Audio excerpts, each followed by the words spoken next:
নিরাপদ খাদ্য নিশ্চিত করে ভোক্তার আস্থা গড়ে তুলি, এই প্রতিপাদ্যকে সামনে রেখে সুনামগঞ্জ বিশ্ব ভোক্তা অধিকার দিবস পালিত হয়েছে। রবিবার সকাল 9:30টায় সুনামগঞ্জ জেলা প্রশাসনের আয়োজনে এবং জাতীয় ভোক্তা অধিকার সংরক্ষণ অধিদপ্তর সুনামগঞ্জ জেলা শাখার সহযোগিতায় জেলা প্রশাসক কার্যালয়ের সামনে থেকে একটি বর্ণাঢ্য র্যালি বের করা হয়।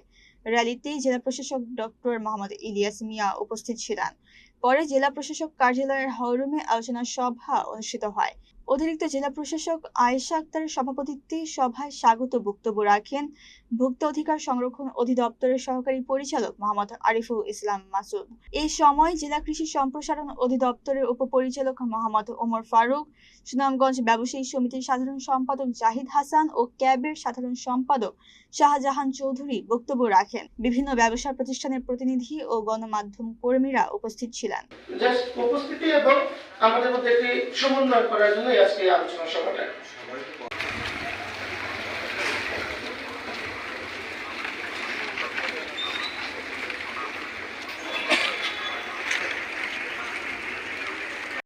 কিভাবে এই আইনটার একটা প্রেজেন্টেশন দেওয়া যায় ব্যবসায়ীদের কাছে, এটা একটু নিশ্চিত করার জন্য আমার মনে হয় যে আমরা যদি আমাদের ব্যবসায়ীদেরকে সচেতন করতে পারি তাহলে এই যে ভোক্তার যে হয়রানি যেটা হয় সেটা অনেকাংশে বন্ধ হয়ে যাবে।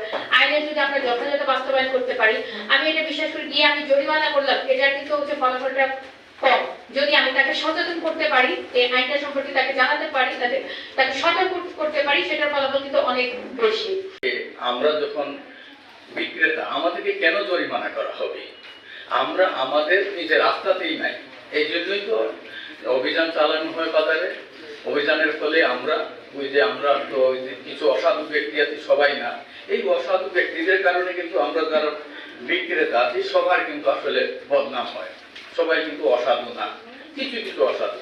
আমি মনে করি আমরা যারা আছি এখানে বিক্রেতারা, তারা আসলে আমরা ব্যবসায়ী যে নীতি নৈতিকতা আছে, আমরা এই নীতি নৈতিকতার রাষ্ট্রীয় আইন মেনে কিন্তু আমরা ব্যবসা পরিচালনা করব এবং ভোক্তারা যাতে হয়রানি না হয় সেই বিষয়টা নিশ্চিত করব। এই অঙ্গীকার